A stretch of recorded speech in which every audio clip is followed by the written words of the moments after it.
Hello everyone. In this video, I'm going to show you how you can feed your animals in Icarus.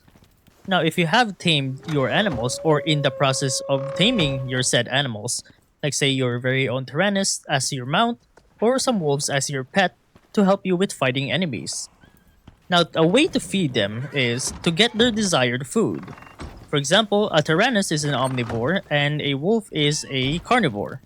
I'm just going to get some cooked meat right here inside the pit, put them on my hotbar, and go over to my animals in the stable right here.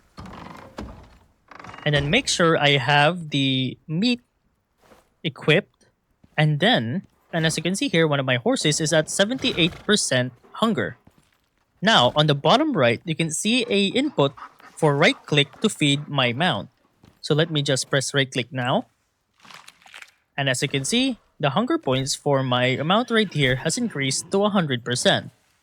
If I go over to my wolf here, if I do the same as right click, you can see I've also fed them back to 100%.